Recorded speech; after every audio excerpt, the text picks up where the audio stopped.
beautiful tech people have been nice enough to come and get us a clicker to fix our last minute tech problem. So thank you to them. The way this will work is we will have 5 different sessions. We'll start with Isabella Harris. So I'll invite Isabella up to the stage now. And just so you in the audience, all of you are welcome to go on up. And you in the audience, just so you know how things are going to go, we'll have each student will have 16 minutes to present. Then we'll have their advisor come up here and say a word or two about them and what it was like working with them.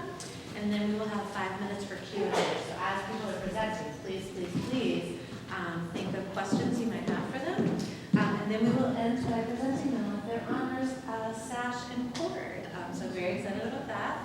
So our first presenter to get started is, and I should tell you, I'm sorry, I'm the moderator for today. I'm very happy to be here. Thrilled to see you all. And our first presenter is going to be Bella Harris, whose advisor is Tim Braun. I'm going to turn the stage over to you.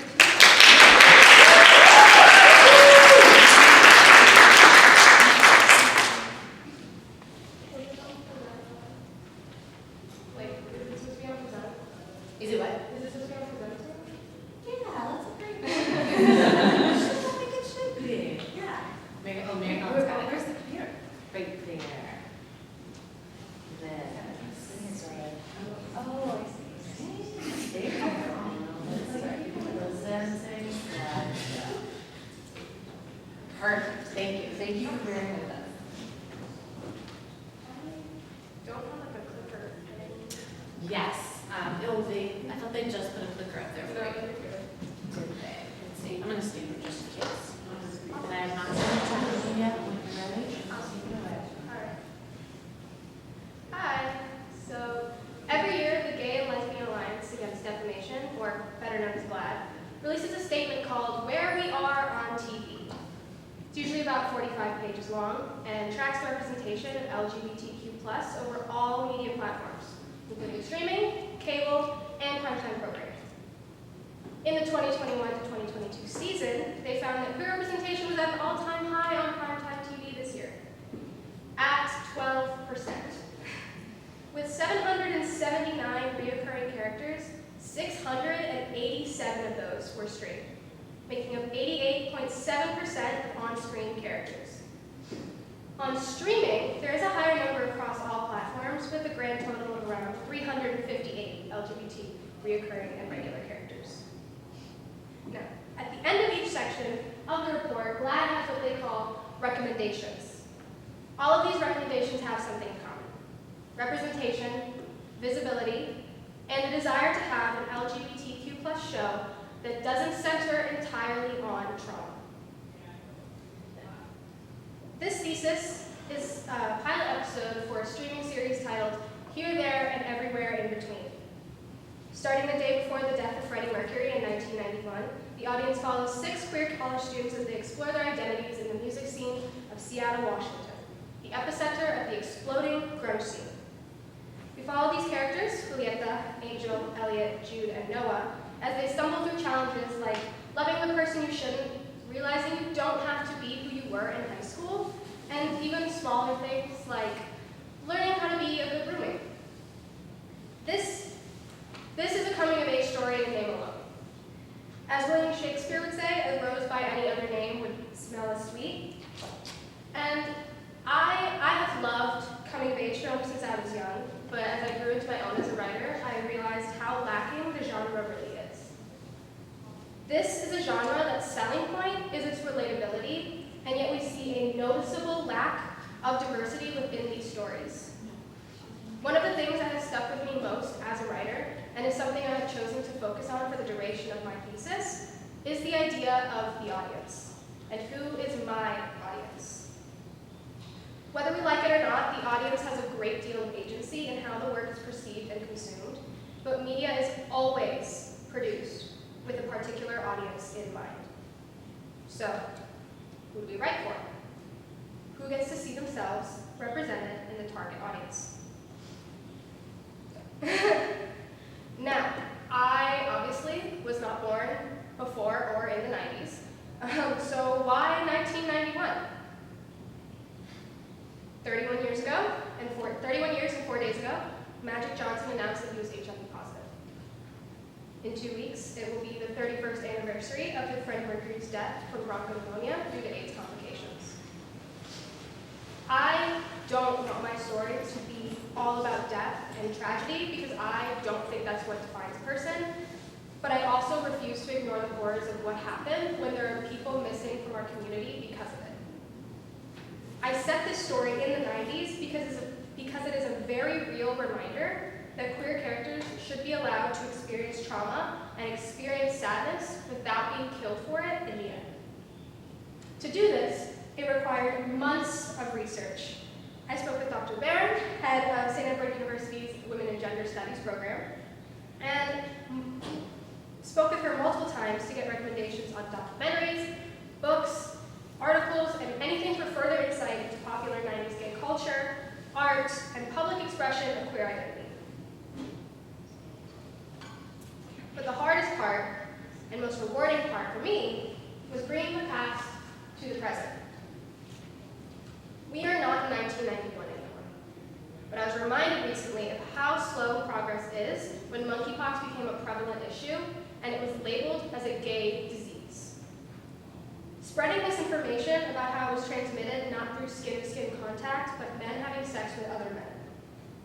This is a harmful rhetoric that shoots us back into the past, and not only is it harmful for the greater perception of queer people, it is an extremely unsafe perception of public health. History doesn't repeat, but history does rhyme. As Taylor Swift would say, I've seen this film before, and I didn't like the ending.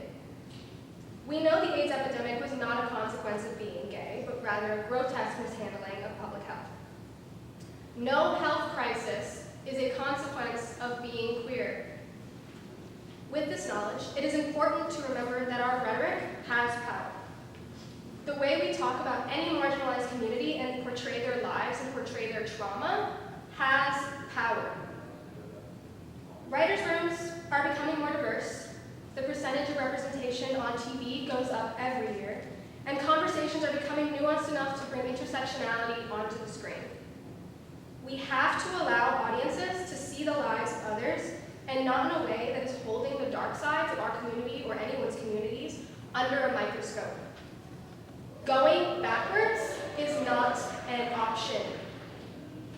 I have chosen to present the final 2 scenes of this script because I felt it was representative of finding a community in the most unexpected places. The final scenes are the moments when everything feels less lonely, but still nothing quite makes sense.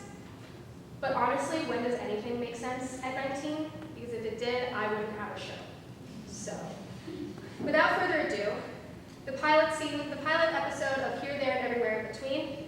Please welcome Bree Bowder playing Lacey, Calista Robledo playing Julieta, Christina Hawley playing Elliot, Zach Benoit playing Angel, Emil Silvera playing Jude, and TK Dooley playing Noah.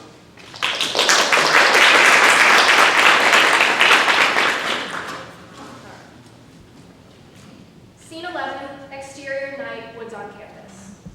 Angel is leading the way for Julieta and Elliot. Angel pulls a branch out of the way so he can step over it. A bug flies out from the leaves and Angel swats it away. Ugh, I'm gonna get Lyme disease out here. Jude invited us. You like Jude? Yeah. You get Lyme disease. I swear, we've seen that tree before. They're trees, Angel. They all look the same. Besides, if you want to worry about something, worry about bears. Now, why would you say that? That doesn't concern you right What? When you start talking out of your ass? now? I am not. Hey! Shut up! What we are not going to do is turn this into a Lord of the Flies situation right now. Yes, Elliot. If it was, though, Angel would die first, right? Duh! Hey. But that's not the point. The point is how humiliating it is that we've been walking in circles. Julieta points right behind Elliot's head. Lights are seen shining through the trees only a bit off in the distance. When they break the tree line, they end up on a bank of a small lake. Hey, Elliot! Didn't think I'd see you here. Noah pulls Elliot into a friendly side hug and Julieta excuses herself. What the hell was that all about? I'm not her keeper. Hey, you're back in the boy. What? Excuse me? The one who sets off from the party last night. It's just Angel, actually. Oh my god. I'm never letting you live this down. I'm never letting you forget this. Hey, would you please stop harassing our guests, please? I mean, a bit lower. Can you just shut up for 5 seconds? Go find Lacey or something. Noah throws his hands up in mock surrender and walks away to go find Lacey. Speaking of which, because I'm a good friend, I'm gonna go look for Julieta. Don't get mauled while I'm gone. What the hell does that mean? I think she thinks it's bear season. Is it? I don't know. Stop talking about it. It's giving me anxiety. So, when do you think this thing is gonna start? You don't know, do you? I don't know why I expected more people to come. Or maybe I expected nobody to come. Is that weird? I think people are weird about these things. Yeah. You came though. Angel lets his mouth drop into an O and mouths, "Oh my God," before collecting himself. Yeah, of course, man. Angel then notices Jude's guitar propped against a stump a few feet away and latches onto the conversational escape. Are you guys performing? If we can find Lacey, maybe. They're roommates. They're probably just talking or something. You know what would suck? If we got mauled right now. Scene 12. Julieta and Lacey are walking deeper into the trees. Finally, Julieta stops in a small clearing just far enough that they can't hear their friends. Did you bring me all this way to murder me or something? It would free up space in the dorm. Sorry, bad joke. Why are we out here? I'm sorry You're sorry for what? for being the worst. The worst? Stop being purposefully obtuse. I'm not. You're being purposefully vague. I'm just trying to tell you I shouldn't have acted the way we did when we first met. Like a caged animal? Yes, like that. Can you stop torturing me now and accept my apology? Maybe I just wanted you to say it. Can't blame a girl for wanting to stroke her own ego once in a while. Why are you all freaky anyway? I don't know. Does it matter? What? Like you were so perfect. I'm sorry. This isn't how I wanted this to go. Lacey walks until she's a foot away from Julieta. Finally, Lacey sighs and awkwardly slings an arm around Julieta to pat her shoulder. What are you doing? Comforting you? Oh, stop. It's weird. Lacey laughs as Julieta pushes her away. Lacey grabs Julieta's wrist for balance, but it only manages to make them stumble closer together. Julieta looks down at Lacey's lips, and when she looks back up, she sees that Lacey's eyes are on her lips as well. Before either of them can do anything, Elliot breaks through the trees and sees Julieta and Lacey a hair's breadth from a kiss. Elliot, I didn't see anything! Elliot! Elliot! Jesus Christ! Shut up! You're dressed? Julieta looks between herself and Lacey, and they are both indeed fully dressed. Jude is looking for you. If we weren't about to go to the weirdest memorial ever, I would be more concerned right now. It's not what you think. Oh, come on. That was cliche. I'm serious! Okay, you totally weren't making goo-goo eyes at your roommate? Would it bother you if I was? Should it? Great. Now can we please get the hell out of this clearing? It gives me creepy cult vibes. Cut back to the lake shore. The bank of the lake is shown with Noah standing at the top of the rock from the shore. These are the days of our lives placed through a speaker on the side of the rock. Angel, Julieta, and Elliot are huddled together with sad faces. There is a little poster of Freddie Mercury on a small makeshift boat made from sticks. Thank you, Jude, for making this sick flyer for tonight so we can all toast to the legend himself. To the man who inspired two of the legends, Twisted Time. Music will never be the same without you. To Freddie. To Freddie! Lacey pushes the little boat out to the water and steps back with the rest of the group. They all watch the boat float out of ways before sinking down into the water. Angel looks into the camera, cuts to black, and an episode.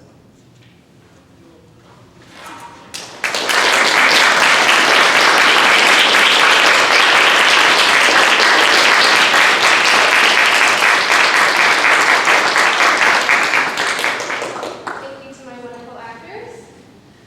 In terms of what is next for Here, There, and Everywhere in Between, I am actively taking steps to a future where the story goes from page to the Boston Film Festival, I was given the opportunity to talk with executive producers like Bo DeMeo, who's the executive producer of X-Men '97 and The Witcher, and he has enjoyed the story as much as I have enjoyed writing it. I'm looking forward to seeing these characters move forward with me and hopefully with audiences everywhere. Special thanks to Dr. Wolk, Dr. Barron, and Professor Braun, and everyone else who made this possible. Thank you all for listening.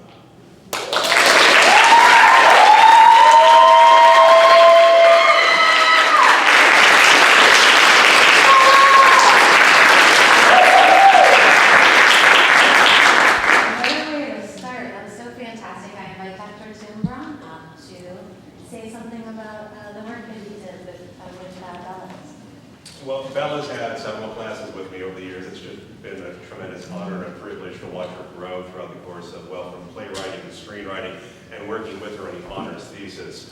As Eduardo Machado would say, you actually learn more from your students than they're going to learn from you, and I've learned a great deal from her. She has taught me what the term yazification means, because she slays. And I decided before we could do this, it went absolutely perfectly. If I can't begin to tell you how thrilled I am, I'm doing my best not to cry right now. But I got onto something called the internet about an hour ago, and I believe I have filled out the proper certification for me to announce this. With this thesis, you are done with your yazification, because Bella Harris, with the power that is invested in me, I proclaim that you are girl boss!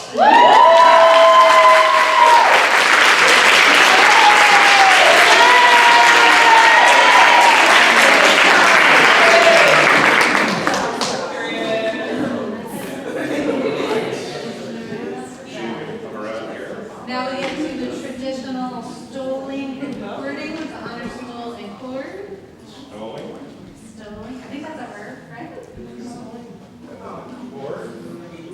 And then, of course, ceremonial selfie. Ready? Girl boss. All right.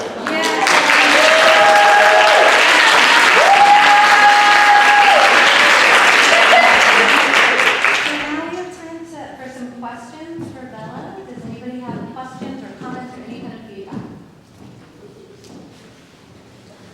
You're also welcome to ask questions of the actors as well. Sorry, I didn't tell you that, but. Can you talk about kind of your research process, since you were kind of setting it in a time period that you didn't go through? How did you go about kind of researching and kind of making that believable? Yeah, so I've always loved Queen. That was kind of something that I've always done. And my dad grew up, spent the 90s in Seattle, so it was already kind of pre-baked in. But after that, it was a matter of minor details that I didn't quite know. Like, I had no idea what a solo cup looked like in the 90s at the time. And that was pointed out to me in my honors prep course of like, do you remember, like, oh, the solo cup was red in this script. Do you know if that's what it was? So I spent a long time on details, and I spoke with Dr. Barron for a long time about smaller things in the queer community that I didn't quite understand or didn't quite know of that time frame, like how to dress and where the bars were and music. So it was a fun process. I really enjoyed doing it. But yeah, it was a lot of details, But yeah, I hope that answers the question. Yeah. How did you know you wanted this project to be like an episodic TV show versus like a movie or another kind of media representation? Yeah.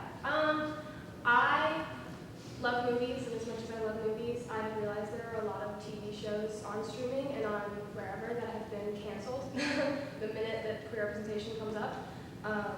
And that was very upsetting for me, especially as someone who likes TV and likes writing TV. So I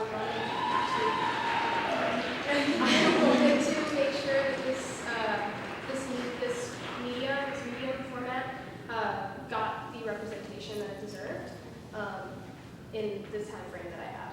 So that was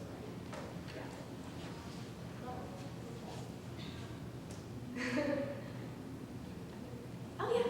So did you create this way before you started like thinking about your honors thing, or was this created for the honors thesis?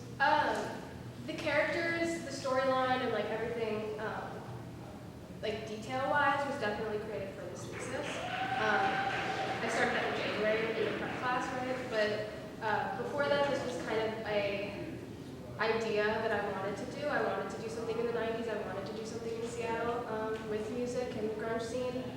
Just because my dad talked about it a lot growing up when we went to see his old stuff. So it was definitely something that I was like, I need to do something with this. And I'm glad that I had the opportunity. We're fine, it's fine, we're good. I'm glad that I had the opportunity to write it in this way, for this thesis.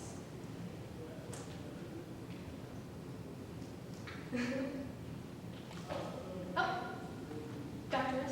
Have you written more episodes, or where would you go next? I have written a few treatments for the following episodes. I haven't necessarily written a script for them yet, just because I'm so focused on perfecting this one for this thesis, but I do hope to write the entire thing. That would be really interesting, very fun for me. I know how it ends, and so that's kind of just finding the in-between moments is what left, I think.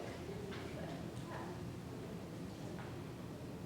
Thank you so much for being our first presenter. You did such a fantastic job. And I'm just so impressed with how you set up and explained the project. And then it was such a pleasure to get to see your actors who all did amazing. Like, it was just such an amazing start to our day. Thank you so much. Please,